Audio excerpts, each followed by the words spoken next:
Hey everyone, Nick Engvall here. Before we get into today's episode, I want to tell you about some of the people that make the sneaker history community and this podcast possible.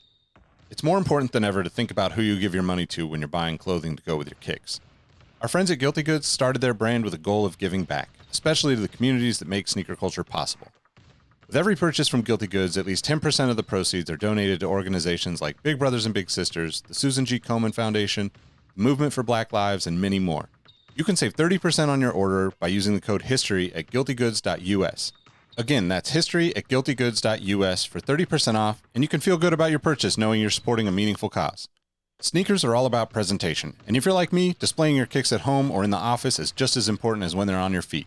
Sneaker Throne makes sneaker display cases featuring customizable LED lights, drop-side cases to showcase the entire side of the shoe, not just the heel or the toe, the whole shoe. They've also got display cases for trading card collectors and hat collectors. To me, it's the perfect way to display your collection. You can save at least 10% on your Sneaker Throne order by using the code HISTORY at sneakerthrone.com. That's history at sneakerthrone.com. If you're a Patreon supporter or a member of our Discord community, you already know about Kicks with V hot sauce and his small batch, locally sourced hot sauce. V has been one of the biggest supporters of sneaker history and the podcast since the early days. He's currently the defending champion in our community trivia nights competition. Kicks with V hot sauce has been a huge hit with the community. You can save 10% on your order by using the code SneakerHistory10 at kickswithvhots.com. That's SneakerHistory10 at kickswithvhots.com. Now, you're probably here because you like sneakers, and if you join the Discord, you know our community is about so much more than that. Whether it's the marathon-like community calls, trivia night debates, the in-person meetups, or just sharing our favorite experiences, we found that although we have such different backgrounds, we all have some unexpected shared passions. Not only does the entire community look out for each other when it comes to releases, we're like a support group for life in general. You can join the Discord community for free by heading to the show notes of this episode. After you're done listening to this episode, tell someone you like their kicks today. You never know how far a simple compliment can take you, and we all know how good it feels to have someone show their appreciation. Now let's get into today's episode.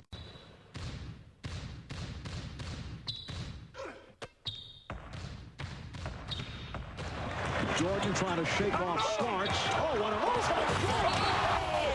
LeBron James with no regard for human life. 12 seconds. Bryant for the win. Iverson against Gill, the crowd on its feet. Allen for the win. Welcome to the Sneaker History Podcast. What's up, everybody? Welcome to another episode of the Sneaker History Podcast. Rolling here as a dynamic duo, kind of like Batman and Robin, with my guy Mike. How you doing? Up? I'm good, man. How you doing today? I'm good. I thought of Batman because we're going to be talking about some Kobe 5s, and just Batman and the Kobe 5 go together in my brain for some reason. There's a colorway we'll be talking about, but just, slick, dark, has all the tools. Just it's going to be a good Kobe talk day. But Yeah. Before we jump into that, let's find out what Mike's been rocking and what Mike's been copping. Well, looking to cop. What's on your radar, man? Yeah. Well, today, actually, the past couple days, I've been wearing my Kobe 8 Year to Snake. I mean, I haven't really worn them. I had them on ice for a while and broke them back out, and I forgot how much I really love that shoe. So I've been wearing those for the last few days. Man, right now, I really just have my eye on the Nike Dunk Low Net Plum colorway coming out this weekend. So I don't know, man. I'm just hoping to get my hands on it with all the releases. I'm hoping to kind of get looked over, but I know that's not the case. What about you?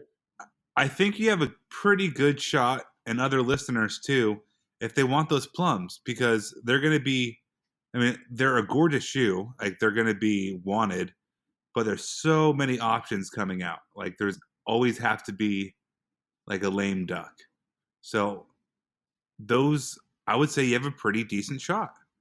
I hope so, man. I'm like fingers crossed, because I thought I was going to have a decent shot at the Biotechs. I got to get that sad L. Right? I mean, those were, after like the Biotech 90, you thought maybe they were going to hang around a little bit, but. Exactly. That was my exact thought. I'm like, oh, these are just sitting around. No one cares about these. Nope. Lo and behold, wrong. Um, for me, man, I've been just like doing little errands. I've been wearing free runs, just running around. All right, comfy guy. I mean that's a lie. So Nick came out to Portland this past weekend, and I wore my Supreme up tempos like every day because it was raining, and they're really good in the rain because they don't have any ventilation in them. So I wore those, but the past few days has just been the free runs I keep behind the door next to the front door. So nothing sexy there. And I just copped the Hyper Royal Air Max 90, and I'm really excited about that. Um, Told everybody I got the Volts a couple weeks ago, and a couple weeks before that, I said I don't like Air Max 90s, and here we are with two under my belt like this month.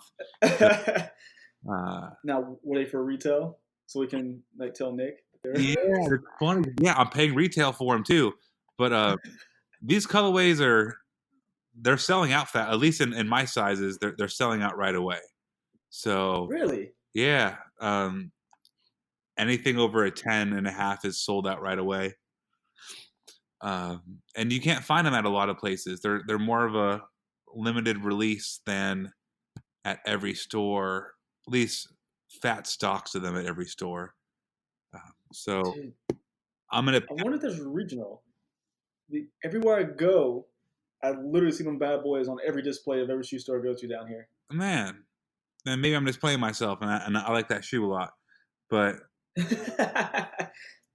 for $120, that's not a bad price. That's a good look. I'm gonna try to get those 85 Jordan 1s just because why not? But other than that, it's gonna be a slow weekend. Same, man. Let my wallet breathe. Those 85s. That's the jumpsuit or flight suit colorway, like a reverse bread, whatever they're calling it. I think reverse bread's the most adequate description of them. Yeah, But nice shoe. yeah, they're nice. I'm honestly gonna try to trade them for something else, but There you go. they're cool. Definitely wouldn't be mad if I ended up keeping them. But kind of in like the normal news, we haven't really done a lot of normal news, just like news stories, and we'll jump into those in a second here. But we do have a podcast review, I believe. Hey, I'm just double checking on that to make sure I'm not going crazy. But if I have some kind of a memory, we do. So this one here is from Tote Deaf, like most deaf, but Tote Deaf. So pretty cool. And they had to say, I love knowing and learning the context behind so many shoes and learning the stories. I can spend hours going down rabbit holes, and I don't have a ton of sneaker friends where I'm living right now. So it's cool to feel like I'm a part of a larger community while learning. Keep it up, y'all. The thumbs up. So thanks, Tote Deaf. Thanks. Appreciate That's that, really bro. cool. If there's anybody else out there in Kansas or South Dakota, I don't know, random places across the U.S., we hope that you get to feel like you're talking to some or listening to some friends. Maybe you want to join Patreon and you can start talking more directly. We answer a lot of one-off questions there. We post questions of the day where we have just random stuff from cleaning tips to some of our favorite shoes, just for you guys to check out with additional content. So come join the community a little deeper, and looking to maybe join Patreon. Yeah, I mean, I think it's well worth it. Because I know you guys will listen to Nick, and he's always got a giveaway or something going on with Patreon. So keep your ears perked up, and definitely, definitely worth a follow. If anything, you're helping out some very nice folks. Yeah, we appreciate you guys. But let's take a look here. So a little bit of news action. I think the first one we've kind of had on the back burner for a couple weeks, trying to see if there's anything else that might materialize news, a little more in-depth news on it. but it's the Kuzma, Puma, GOAT love triangle, and how that's going to work now that it's being confirmed that GOAT is still, in fact, in Kyle Kuzma's life. Dude, there's not. First of all, it's not a lot of information on the story. Second of all, it makes zero sense to me now, um, unless there's part of this deal where Kyle Kuzma can wear other brands off court. I don't see how this makes any sense at all because I didn't realize this Puma deal was 5 years. Yeah, 5 So, years back in October, signed it. yeah, so I don't understand it because I mean this is no knock on Puma whatsoever, but I don't think their catalog is something like vast enough for him to be going to GOAT back and forth to be picking up different models. Um, I don't know. Like, I just don't know what the purpose of it is. There must be some kind of clause in his contract where he can, as long as he's not on the basketball court, he can wear whatever he wants. That's the only thing I can think of. So we did get more details on it, though. So he can wear other Caring Groups. So that's the brand that owns Puma. They also own Balenciaga and Gucci. So he cannot wear any other athletic brands, but those luxury designers are starting to be more and more involved with, everyday streetwear fashion. So he's going to be rocking pretty much anything Gucci, anything, Triple S. He's going to have some options. And GOAT actually has started or will start offering other stuff like apparel and watches. So they can use Kyle Kuzma to kind of be a walking mannequin for some of the products that they're carrying on GOAT that aren't Nike and, Adidas, Reebok even. But there's going to be some opportunities here for those luxury brands to get some shine with the young kids.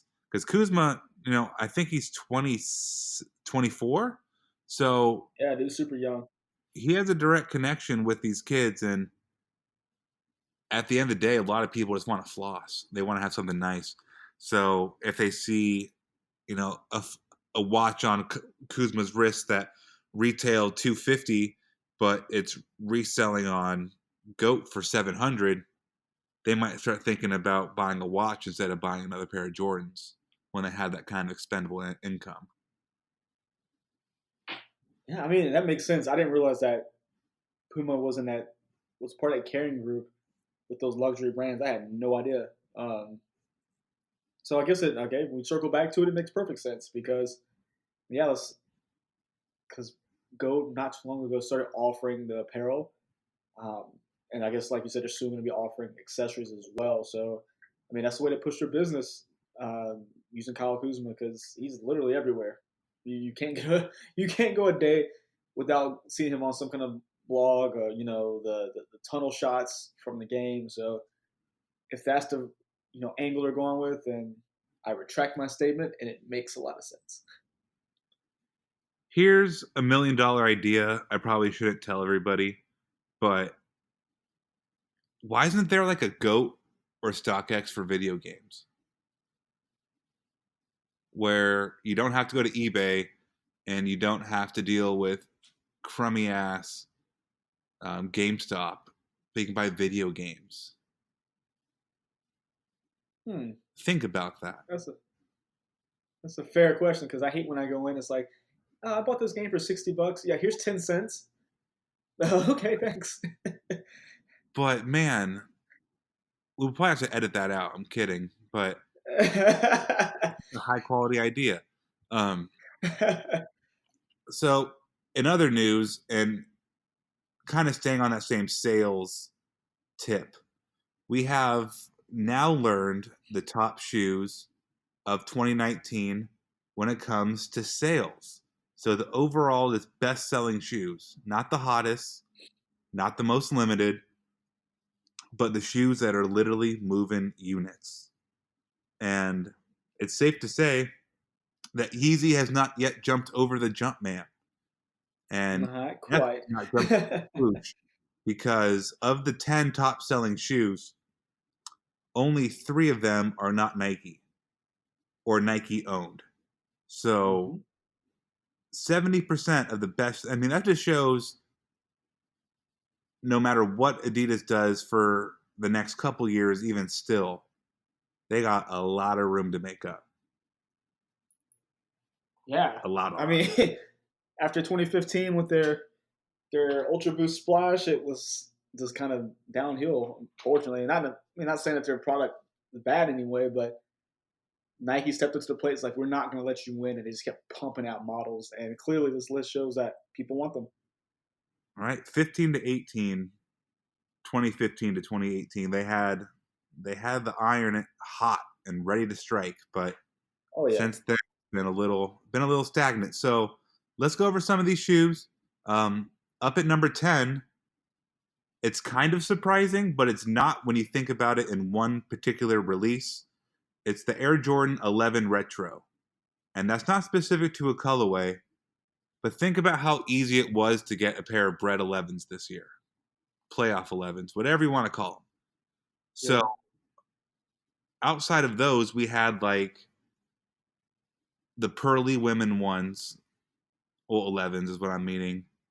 What other 11 dropped in 2019? I almost want to say the Epic Gown, but I think that was 2018. That was 2018. You had all the snake skin Jordan. So you had the blue, the pink, and then the ivory snakes that all dropped. Yeah, and it's making a distinction between retro, low, or high.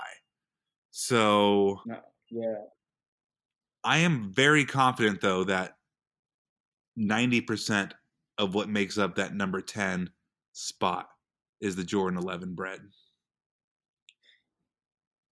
Yeah, and are these per unit or is it price point? Is it like at per dollars? Okay, that answers it. Well, I mean, they made a lot of the Jordan 11s, the Bred colorway. So I mean, there was a ton of those floating around. So that definitely helped push the number because everyone wanted it. So you put the fact that everyone wanted the shoe, put a bunch of numbers out there, you're going to eventually sell out. It maybe sit around for a day or two. But yeah, I mean, it's not as far-fetched as you would think it would be. They're not sitting for 3 days, let's put it that way. Yeah, you got to play a 48-hour turnaround on those bad boys. It's like those commercials for Tootsie Pop, like a 1, a 2, a 3, and then he bites and it's gone. You did that way too well. Right? I mean, so that's a really old commercial. And number 9 is another really old shoe. Air Max 97. One of the only Air Maxes you see at full price all the time. God, it's true. I mean, you cannot go wrong, though, with the all-white and the all-black 97. I see them every... No. What? The all-white joints and the all-black.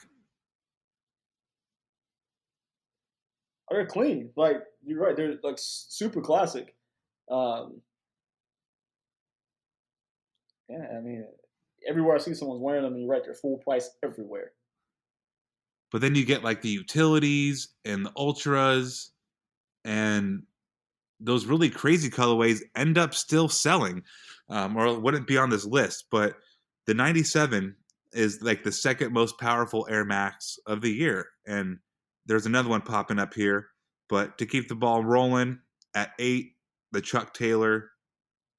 No explanation needed there, right? It's a pair of Chuck. Yeah. These are in every store that sells shoes, like whether it's a Foot Locker or, DSW. This pair of shoes is in there, and they're going to be sold all the time. Doesn't matter if you're 18 or 81. You probably have a pair of Chucks. Yep. Next up, the Vans Ward, which looks like an old school, just by a different name, but just a very clean, vulcanized, normal-ass pair of Vans. And that's cool. Yep. That's kind of in the same vein as the Chuck Taylor. No matter where you go, they sell on shoes, they sell on Vans. This next one, you can pretty much say the same thing in 2019. The Easy Boost 350 V2. Shout out to Kanye for having kept his promise of anybody who wants a pair of damn Kanye's can get a pair. That's the truth. Like, Yeah, I mean, I applaud him for that. It took some effort to get to that point where it's definitely not as much of a task to get them. Um, yeah, I mean, I just hope the other models that I actually like become that easy to get. right. Number 5, Jordan 4. I think kind of the same boat as the Bread 11. The Bread 4, there's a billion pairs of those, plus all the other just accessible Jordan 4 releases throughout 2019. Makes sense. With the four in particular, I think that a lot of the volume came from kids. I feel like they for every adult four they released, there's like 3 kid fours. Yeah, I'm just thinking really quick. There's a lot. Yeah, it's such a good model. I mean, for anybody and everybody, it works on so many levels. So fitting. Number 4, my least favorite shoe on the list, NMD R1. Kind of like the Vans or the Chuck Taylor at this point. If you have an Adidas account, you're selling the shoe, and someone's gonna buy it. Yeah. Um, Dude, I stood in line for when they released the black and white pairs. I literally stood in line for it was a short line because it was like 30 stores in the mall that had them. But I remember I bought the all white pair and it was like the last size 10. Some dude, and I'm stupid, 'cause I really wanted them. So this dude literally was offering me like $250 to buy the size 10. I'm like, nah, I think I'm gonna keep them. In retrospect, I'm like, probably should have sold probably should have, but them. number 3, a shoe that's never being resold, but it's always selling, is the Nike Tan June. Shout out to Famous Footwear and Marshalls and everywhere else moving millions of these shoes. Pumping those suckers out. I see those things everywhere. Number 2, the female anthem shoe, the Air Force. Stop. Every female underneath the age of 45 has a pair of white Air Force Ones in their closet right now. Question is, are they clean or are they cooked? Probably cooked. Depends on where you are geographically. If you're in the city, they're probably clean. If you're not, well, I mean, it depends. If you're a grungier person, maybe you like a little distressed look, they're probably beats of shit. But if you're like, crisp jeans, crisp jacket, crisp Air Force Ones, then they're probably white. That just cracks me up. It's true, though. Female anthem shoe. The number 1 is like the human anthem because this shoe truly is everywhere. The Air Max 270. Shout out to the Air Max 270 because I didn't think that Air Bubble was going to be as popular as it is, but I can attest, I love that shoe. I absolutely love wearing them. They're great. Yeah, second that. I got the 270 Reacts, and I don't know if I'm guessing they probably lumped it under the same umbrella there, but yeah, they're super comfortable. It's just, I don't know what it's so futuristic and old at the same time. It's just a really good mix of flavors there. Well, are you surprised that this was supposed to be the takedown model of the 720? Are you surprised that this actually surpassed it in like popularity, even not just in this sense of people buy it for just pure comfort, but people who are into shoes will buy this over the 720 any day of the week? Nah, I mean, I saw the 720 and my first gut reaction was, that's not going to sell. It's too out there. It looks like a flying saucer with a shoe on top. But that's cool. They're not stable. I mean, yeah. I mean, some people just want all out, unadulterated Air Max cushioning, and that's totally cool. That's why, the Air Max line, the annual lines lasted so long, because someone just wants an Air Max with as much air as possible. But they're not very I talk about approachability in shoes, and it's like you can't walk up to that shoe in a Foot Locker, hold it up, and be like, "Yeah, I can see this working in many situations." Like it doesn't have that in its repertoire.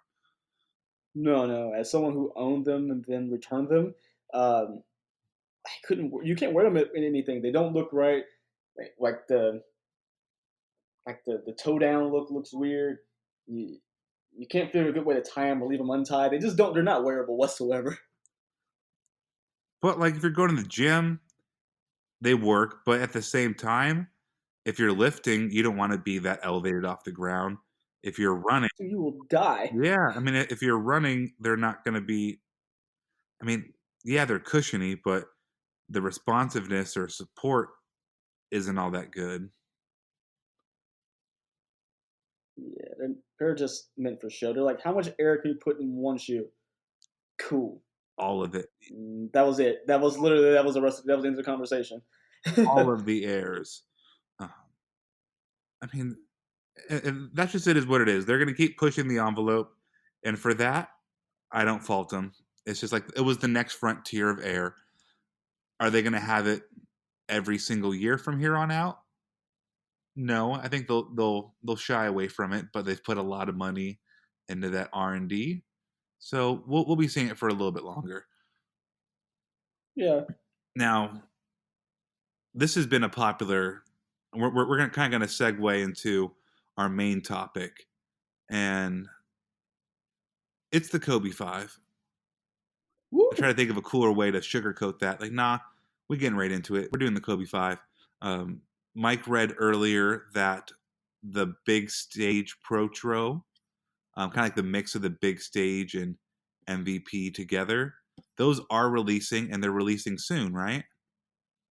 Yeah. Supposedly they are gonna release this week, the 7th, along with a couple other things coming out. But looks like they actually put them back up for sale.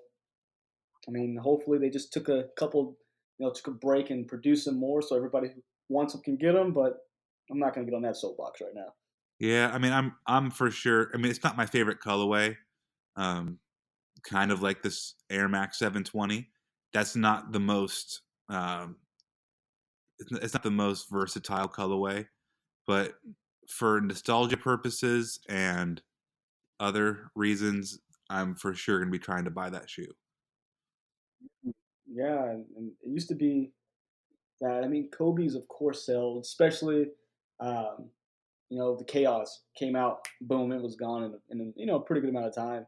But typically Kobe's would sit on the shelf for you would have 3 days with Kobe's, but now I feel like I'm gonna have to. I mean, it's my favorite basketball shoe, so I'm guessing I'm gonna have to try to grab every pair of releases just so I don't have to get knocked over the head with the resale Hmm. prices. I mean, it's been 10 And, years since the shoe initially released. The Kobe 5 came out in 2010, and it really is known as one of the best basketball shoes ever. So, not just people trying to make money off Kobe's death, but hoopers of all ages, maybe even basketball players who never played in it but have only heard about how good the shoe is. Like they get excited about it.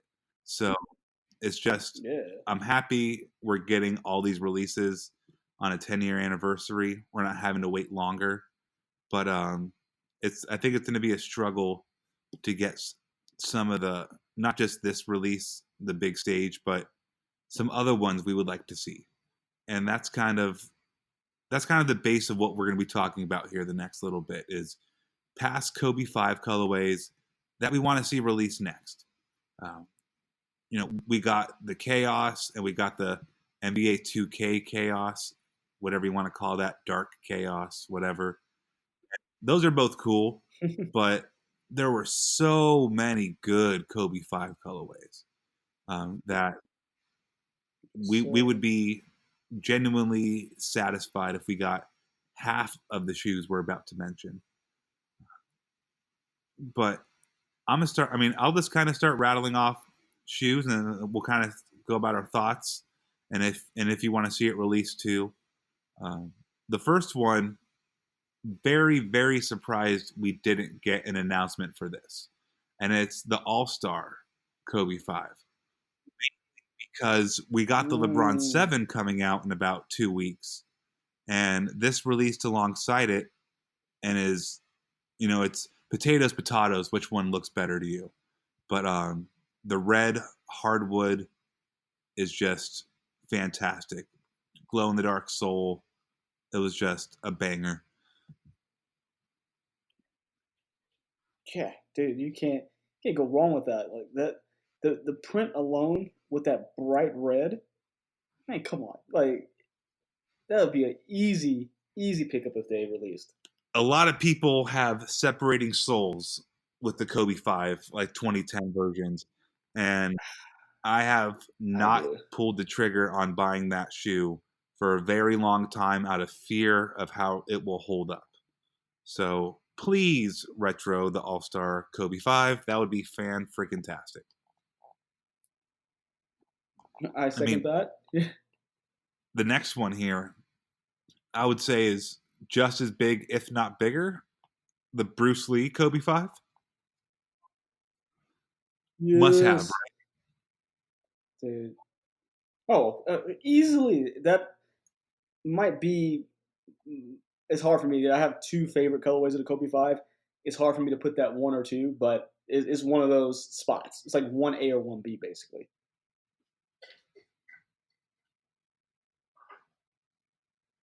I'm still here. It's had to get water. We'll edit that out. I was like, where's my water bottle at? You're good. Okay, so no, I couldn't agree more. That shoe started a legacy, right? Like every Kobe, not every Kobe, but 6 out of 7 dang close. or 6 out of 8 have since had some kind of Bruce Lee variation to it.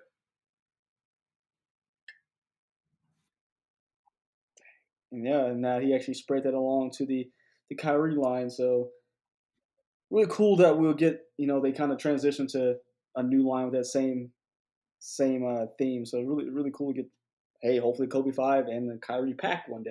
I would love that, and I like how well the Bruce Lee colorway is translated onto Kyrie's. They tried to do a Kobe-inspired Paul George, and that was ugly. They did the Chaos Kobe 5, Kyrie 5, and that all. Oh, you liked Fantastic. it?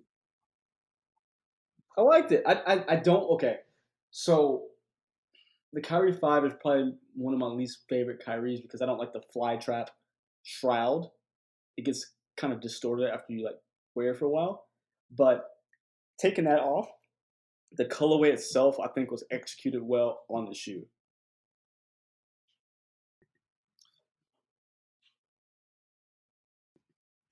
Ooh.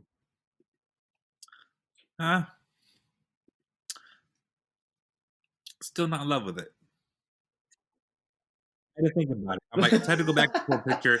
It's that gray area. I wish it had more dark to it. I like that side panel. I got you. It is a bit brighter. I will say that the purples and stuff are a bit brighter than what the actual chaos are. But I mean, for what it is, I think I just appreciate it. It's like, all right, cool. You pay some respect to, your mentor in Kobe, and it's like you could have done worse. Could have done, yeah. I mean, some people are gonna love it, like it more like you, and I'll kind of stay more middle of the road. But now, were you more? Is it because you like the Bruce Lee Kyrie 3 that it kind of skews your no, I just don't like it. as well? I mean, okay, within a good vacuum, point. I still just I don't feel it that much, but it is what it is. I mean, Yeah. These next ones here, they're all just Laker colorways. So it's not one particular shoe. It's 3 of them. There's the Away, which was like black with this really pretty, almost water-looking print of purple with a gold swoosh. Then you had the Chaos. No, pardon me, not Chaos. The Del Sol Kobe 5, just black and yellow. And then you had the Lakers Home, which was white, purple, gold, and a little bit of silver. I actually had the Home and Away Kobe 5s. I bought them in 11.5s, so they never fit me right, so I ended up getting rid of them, and it breaks my heart. I didn't buy a bigger size, but whatever.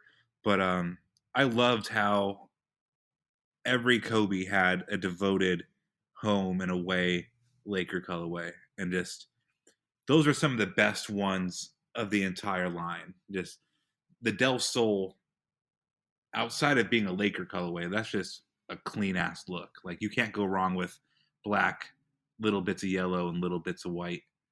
And then the home, as a Laker fan, that's just like the colorway. So I want to see any one of those threes release. And I think we have a good shot of at least getting one of them. Yeah, I always feel like I took the Del Sol colorways for granted because they were always the first colorway. I'm like, all right, cool, launch colorway.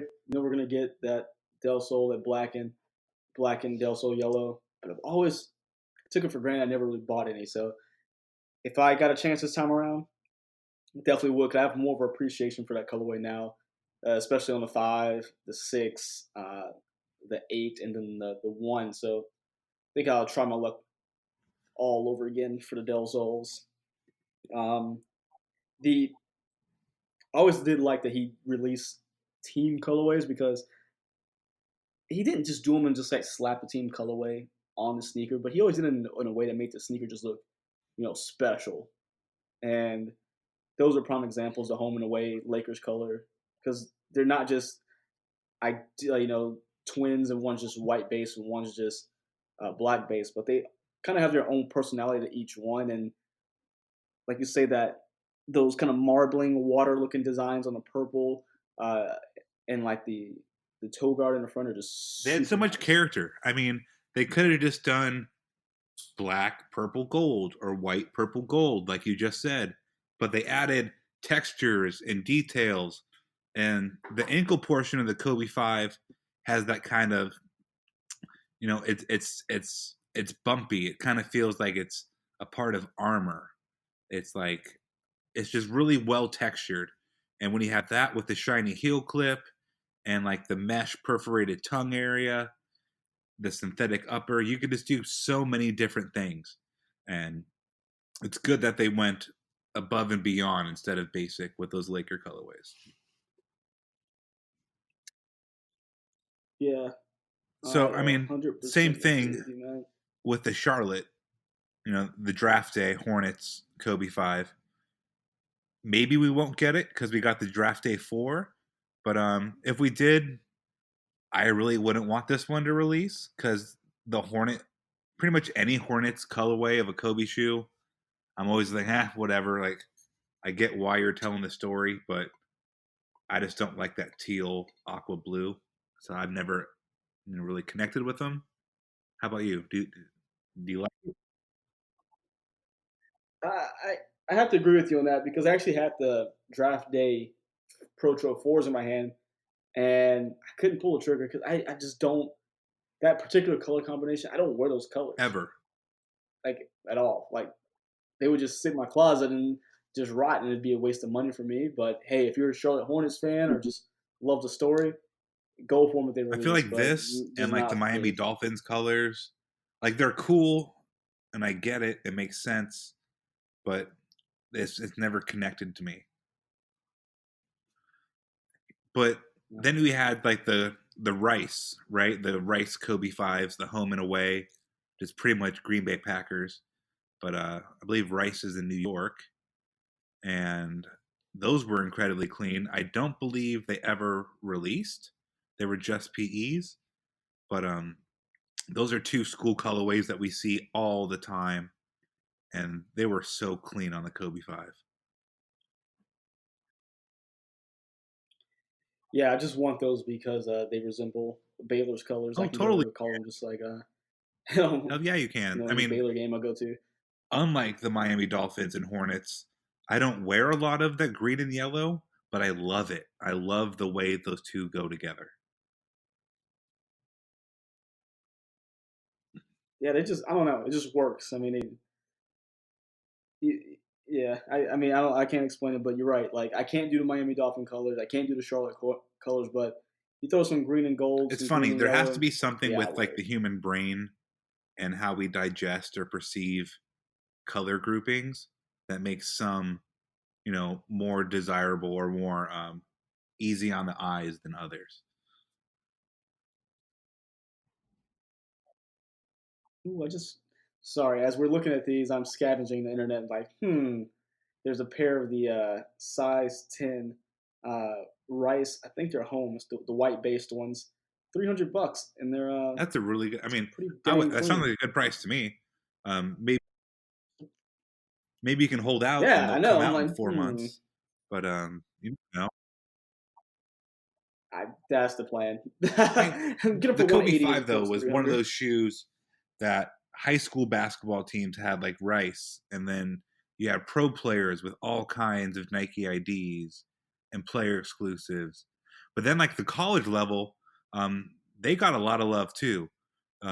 Duke and USC had House of Hoops exclusives of the Kobe 5s, and those are two of my Mm. 5 favorite colorways of the entire shoe. Like that USC with like the scales is absolutely gorgeous, and the crimson and yellow go together perfectly. And then me being a big Duke fan, the 5 is just utilizing texture. Black and blue just works. Just two of like the cleanest colorways of the Kobe 5, without question, in my book. Yeah, I like the Duke colorway. Um, I actually like to not to go straight too far off what we're talking about, but the Duke 6 was probably my favorite of the Duke colorways between the 5 and the 6. That the 6 was something special. They get everything. I'm trying to think what's my favorite Duke shoe, and it's probably the 5, but they get to touch everything, and that's the benefit of being, a top tier Nike account in the NCAA. But uh,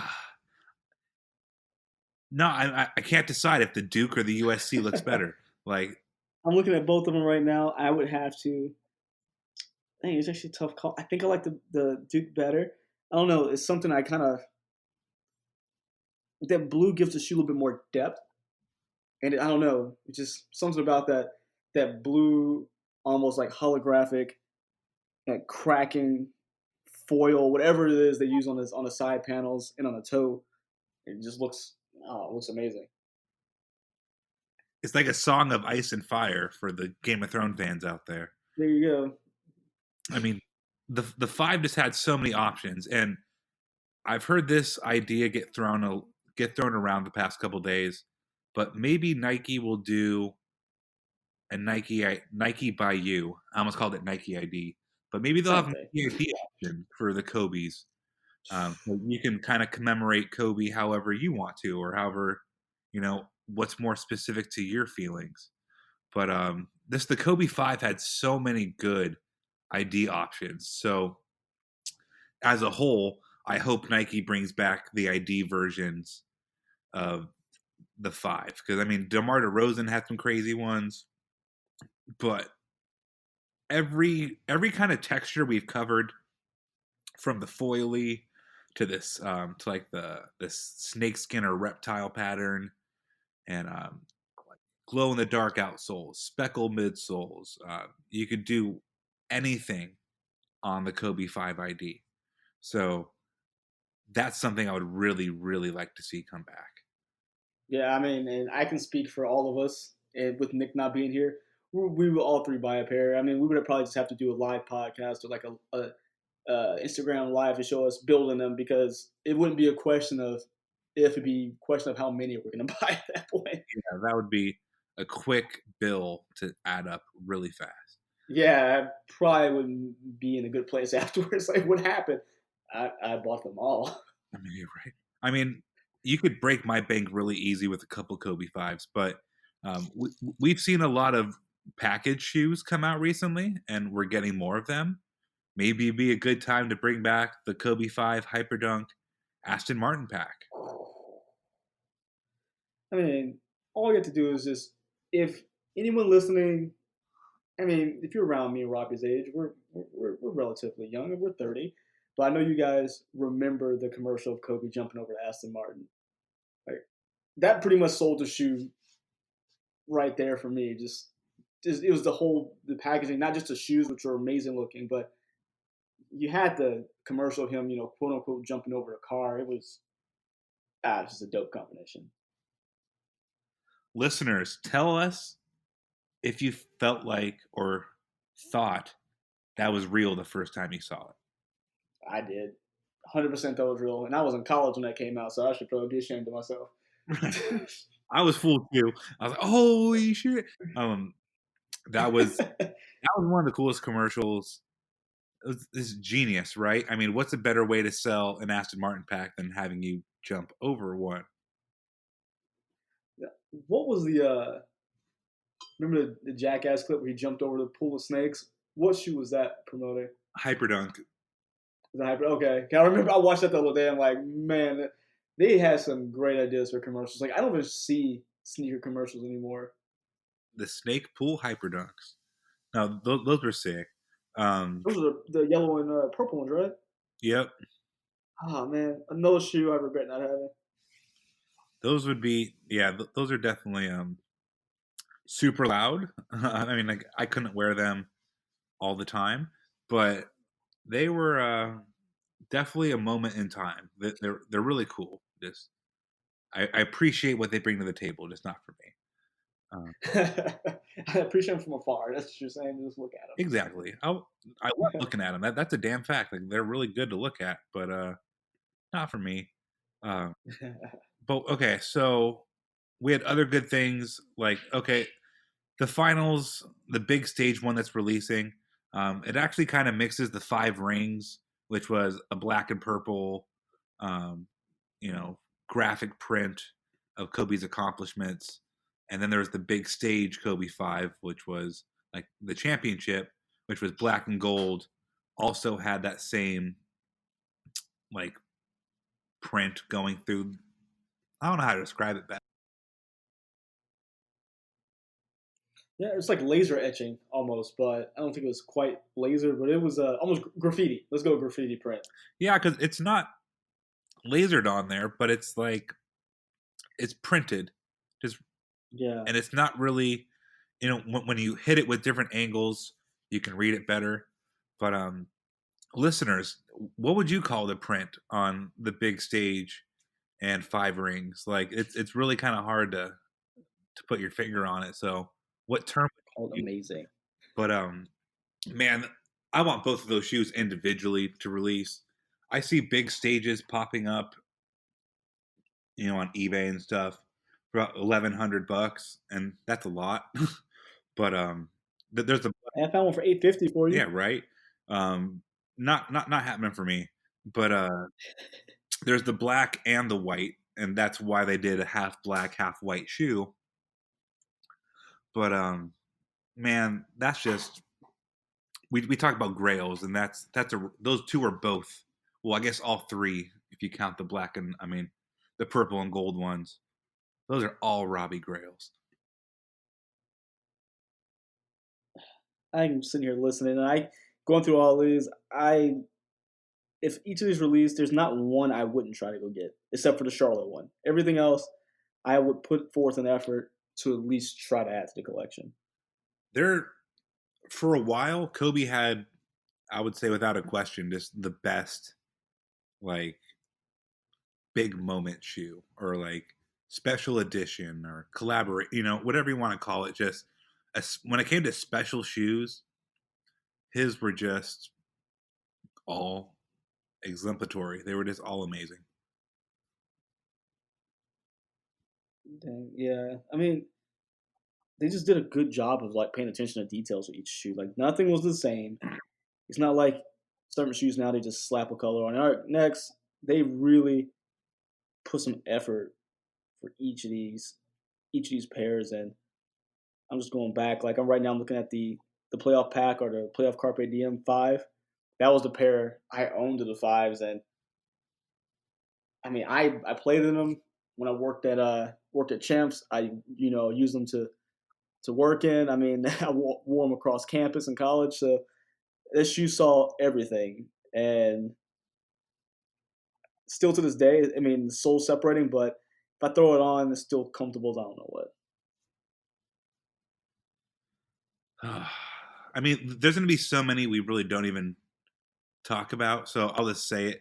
All the TBs for being a team bank shoe, they were all sick. There's the blackout, which Mm-hmm. is just a black Kobe, so that's not really anything special. The Wolf Gray, which is like an all silver with red and black accents. Another just general release basic shoe, but that looked really, really good. Um, the ink, which just an all purple kind of like inky. It looks like wet ink, like a pen ink. Those another basic one, just killed it with the colors. Um, but there were a couple other, I guess, big name Kobe fives. USA, right? Red, white, blue. Yep, can't go wrong with that. USA all the way. It'd probably be a little too early, but you had the fade to back, fade to black, and the preludes. I doubt we'd get either one of those, but it'd be super sick if we did. Oh, that's a kid size. I was like, oh, I just found a pair for pretty cheap, but that was not my size. I mean, Yeah. Kid Hollywoods, that was a Nike ID option, but that'd be dope to release the actual, this kind of silvery Lakers looking colorway. That'd be amazing. Lower Marion, yeah. Lower Marion. Yep, there you go, the Aces. So that's another killer one. There was a black and deep forest green and yellow, which is kind of like a rice, but just like an upgraded one. I would say elevated version. And those were sick. The Miles, well, kind of like a Miles Davis, but the blue with the black. Those were clean. I mean, that blue on that Miles Davis pair. I don't know what it is. It's so simple. It's like literally this is a monotone or monochromatic shoe, just all blue with the white swoosh to set it off, but it just looks so good. There was a red pair that kind of looked like a China. It was like a comet red and white yellow, kind of like USC Mm-hmm. and like the Chiefs colorways had a baby. It would be this. But those were really dope. There's the playoffs or the POP, which is the Laker the one ones. with a really crazy print going over, like the quarter area up through where the laces meet. Those were, a little crazy, not your everyday wear, but still just a good ass looking shoe. I gotta send you guys a picture of mine. When I get back to my office tomorrow, that was the pair I wore all the time. It was just, oh my god, I wish that shoe was They're still intact. dope, man. I mean, it's a little crazy, but Loved it's it. like tiptoeing that crazy line in a good way. Yeah, it's like a good pair of what does, where it's like, all right, these are nuts, but they're Mhm. wearable. And then, I mean, this afterthoughts. There was the Lakers home, which is this white, black, and yellow, kind of like a flip Del Sol. There was the K Yao, Mhm. which, I mean, I guess that's not a throwaway colorway, but I think we'll get a lot of white and pink shoes. So, of the Kobe's of the world, that's probably one I really wouldn't care to see that much because it's like whatever. There was a white, red, and black, another just like team colorway that wasn't a team bank, just really simple, really well executed. Uh, now I'm starting to run out of Kobe fives in my brain. Oh, you forgot my favorite. Well, my one next to What? the Bruce Lee pair, Oh yeah, Dark Knights. that's why I said Batman at the very beginning. Man, that shoe. It was the counterpart to the Chaos because the rumor is that the Chaos was supposed to represent the Joker. Dark Knight clearly is Batman, but man, that Dark Knight pair. And the thing is, I mean, I was poor in college, like most people, and I couldn't get them, but they sat around. Like that Dark Knight colorway was literally just sitting on shelves. I mean, outside of the premium, like the big stages and stuff, 90% of these Kobe's did sit. And that's awesome because you could go in at any point of the season and buy a pair. if you don't have a lot of money like you and I did in college, if you saved up enough money and the shoes came out a month and a half earlier, you could still get them when you had the check. Like, it was such a good time, not only because the designs were good, but because you can get them without having to hassle and just have great shoes. Yeah. Simpler times. Now, I think if it wasn't for the whole resale, so there's always been reselling of shoes, so that's a difficult kind of thing to say, but since like the invention of StockX, where now any shoe technically could be resold because you literally can resell any shoe does get resold. So it's like, because the platform exists, things are just going to get bought for the slim chance of somebody making money. And all the time we see shoes less than retail on those platforms now. So it's like, some people are learning, or maybe haven't even learned yet, that not every shoe is valuable on a secondary market. But the Kobe's and LeBron's too, for that matter, have fallen into that cycle where if it just says LeBron Retro or Kobe Retro, it's going to get resold, even though it should just be an obtainable, functional basketball shoe that is a little piece of nostalgia and still works great 10 years later. It's just like, it sucks. Yeah, and it's always Kobe's have held their value so well over the years. It's like, if I can go back in time and tell younger me, like, hey, you know what? Put the other shoes down and just buy up every like Kobe shoe and just like keep it for later so you can just like wear them throughout the years. I would, if I would have known it was gonna be like, just again, it's not just recently. Kobe's just they've been expensive to get your hands on them. Like, I want a pair of the Dark Knights, both the 5 and the 6s. That's almost just like trying to climb the tallest mountain right now. It was like that with Jordans, right? With the original ones, you can find Jordan ones for $40. There's points where I've seen a lot of these Kobe's for $40 to $60 at an outlet back in the day, and I guess it's our fault for not inventing time machines yet. But I would also. Yeah, I was making poor decisions. It's a credit situation, but it is what it is. Whatever. Oh yeah, it's just sneakers. I just happen to just like them a lot. KD's outside of some colorways they don't really hold value. No, the thing that hold value is typically the KD4. That was just, what most people would revere as the best model of the group. Like, funny enough, I was actually looking at the, let's see, it was still there. There's a KD Year to Dragon, which are pretty cool. Yep. Remember those blue ones? And I remember the resale value used to be insane. Now, they're still high, but I can get a brand new pair for $230, which probably that's half the cost it was 6 years ago to get one. That's right. I thought they would still be more expensive now. I'd buy those if I were you. Those are right. See, look, we were bad influence on each other. On that note, we should probably just ride on out. What Kobe 5s do you want retro? Like, which ones did you have back in the day? Be sure to let us know on Instagram.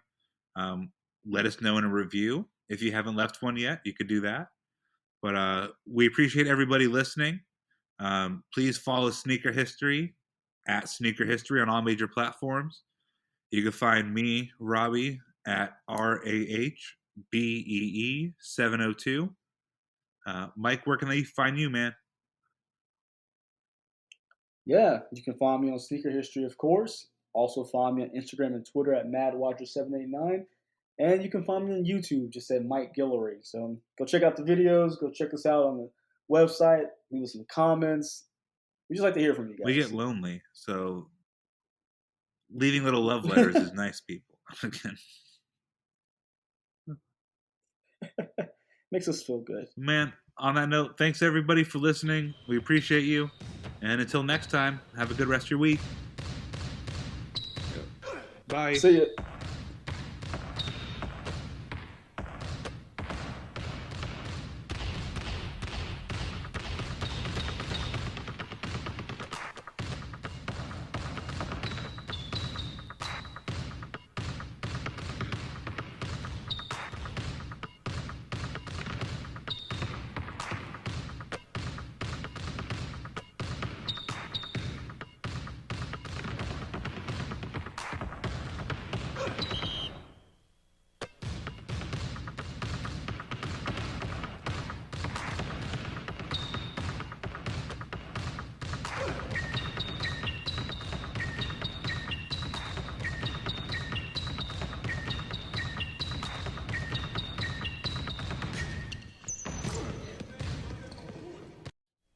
Hey everyone, this is Nick again. Before you take off, do us a solid and head over to Apple Podcasts to leave us a review.